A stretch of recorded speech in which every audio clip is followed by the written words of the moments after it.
I'm Aryeh Schwartz, along with my co-host for tonight, Pat Ralph. Welcome to the WNBA Insider Show. Each week we cover different topics important to the W. Using X's and O's along with key stats, we bring honest and critical analysis. Pat, welcome to the show. This has been a crazy week for the WNBA. As we reported earlier this week, an article co-written by you and I, Pat. Yes. The Connecticut Sun guard Courtney Williams has been absent from the team's West Coast trip due to a physical altercation with teammate Alex Bentley in a public location.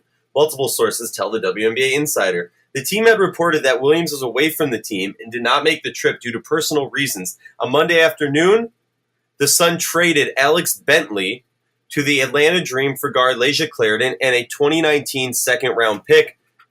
Pat, let's talk about this real quick. What are your thoughts when this news broke and then the next day, and we couldn't have timed it any better because head coach Nikki Colling joined the show the day after, the day of the trade, and it was just really exciting to see all of that unfold. Often when it comes to the WNBA, we don't really get to shine a light or get to fully understand, some of the inner workings of how things happened, Right.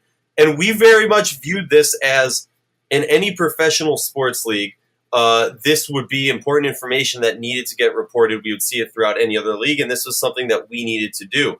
Obviously, with all respect to all parties involved, and trying to shine a light on this with respect to all those people.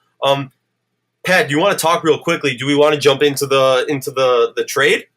You want to hop there first? Or you want to talk about the incident? Yeah. So, first off, to start off, and I'm going to say this for the listeners, is that Aryeh here worked his butt off. And we would not have gotten this done if it wasn't for him.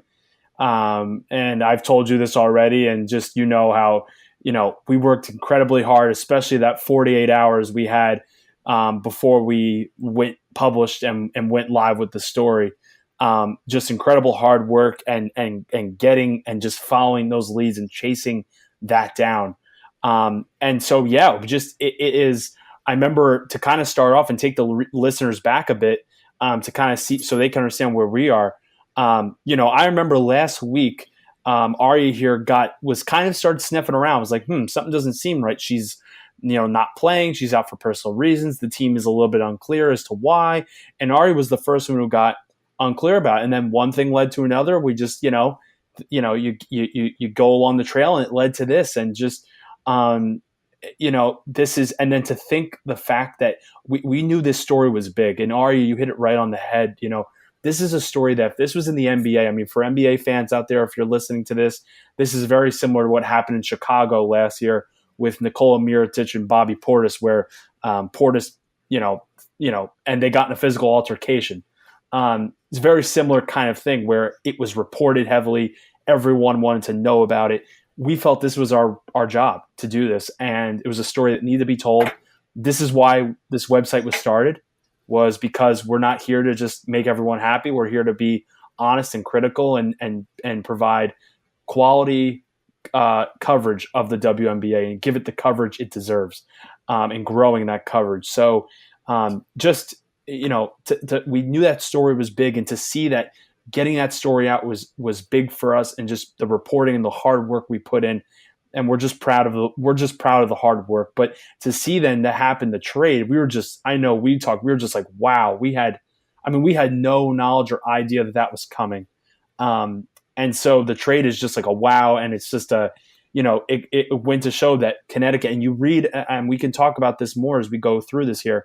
You read some of Curt Miller's quotes. He was in an interview yesterday with a paper in Connecticut, and he declined to comment, but he kept mentioning that team culture was an issue, and that lends to show that this was probably that there was something going on in that locker room for sure. Yeah, and I thought it became clear, even some other people in our Slack communication with different writers. I brought up the question many days ago, many moons ago, if you will, to say, like, why isn't she starting? Because I've been on the Courtney Williams fan hype train for a very long time. What she does, the way she, at the guard position, crashes the boards and ignites her team around her, she was kind of that saving grace, if you will, while Alyssa Thomas has been injured. And without her around, I've seen this team dip a lot more. They did get a big win against LA, so many would point to that and call me an idiot. But, moving forward, I'm looking at this trade, and part of me after this story broke, I was thinking, in my head, I wouldn't be surprised if there was some sort of trade between Connecticut and Atlanta. I didn't predict this to happen. And most of it was because of the rumors, which, have been completely dispelled. So it was just more of like kind of an aftertaste of the rumors, if you will, about early on in the season, Nikki Collin wanting to trade away Layshia Clarendon, which, I know for a fact is not true. She did not want to do that. But it ends up happening. And now let's talk about the trade and what that means moving forward. Oddly enough, these teams, Atlanta, who's been bobbing around, is at 9-9. Connecticut's only at 10-9. It's interesting. Do you think this can be mutually beneficial? I think it is. I think it's definitely mutually beneficial. Let's start off on the Connecticut side. A team that has, they're not playing well. I mean, they have. We're recording this podcast Tuesday night. They played New York Wednesday morning in a camp day game. They return home to play the Liberty. That's a game that Connecticut should win, but they haven't played well of late. They've lost 3 of their last 10. They've lost 7 of their last 10 games. Excuse me. They're not playing well after starting off the season 7-1. This is a team that has there's as we mentioned, there was locker room issues, and I think there is no better. I can't think of a better player right now who can come into that locker room and change the culture and clear the air and help insert her voice and leadership than Layshia Clarendon. I mean, WNBA fans know the role that she plays, the leadership and the voice she has both on and off the court with her teammates. She's a leader in the WNBA. And if they can get having her alone in that locker room, she doesn't even need to dribble or shoot or pass or anything. Just getting her in that locker room alone could be her biggest contribution and asset to this team. So Connecticut, I think it's very beneficial. I think it's very beneficial for Atlanta as well. Alex Bentley gets a fresh start. She goes somewhere where she knows the coach. Obviously, Nikki Collin was Kurt's assistant in Connecticut. She goes somewhere where she knows the GM.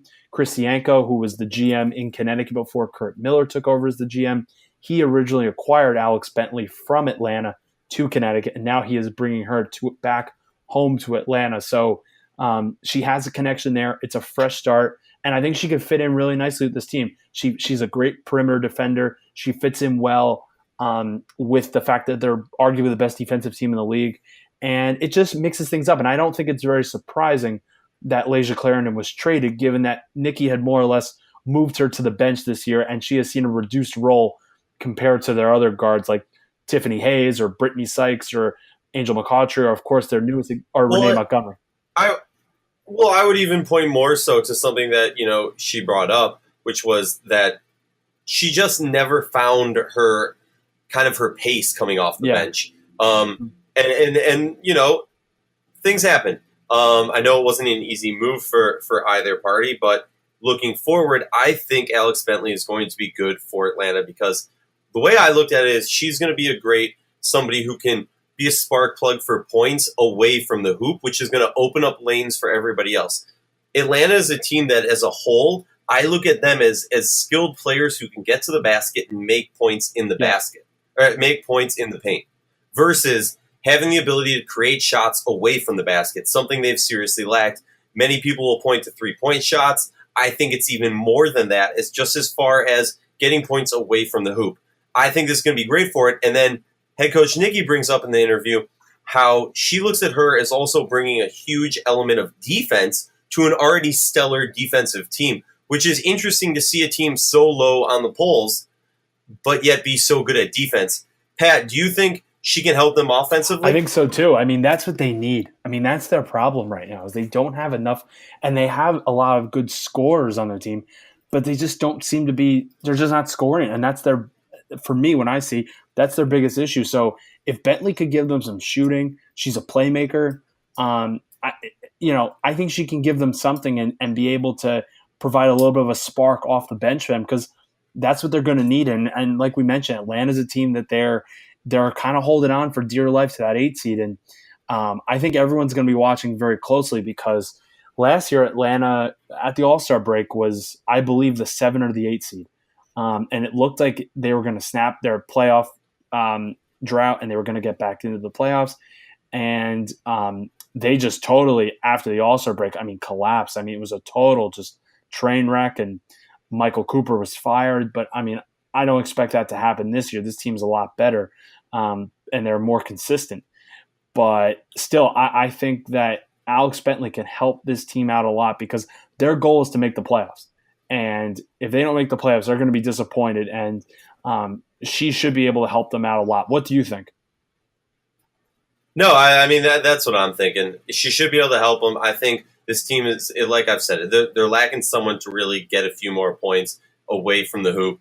And if they can get that from her, of late she's been shooting a lot better than her career averages. If she can keep that up, this is going to be really good. Especially, I think it might create a situation where more teams can't focus on Renee Montgomery's 3-point shots. She's shooting a lot of contested shots. Hopefully, that will free up some stuff. This has been a WNBA Insider Show special talking about the incident and the trade that followed it. I'm Aryeh Schwartz, my co-host, Pat Ralph, and thank you for joining us.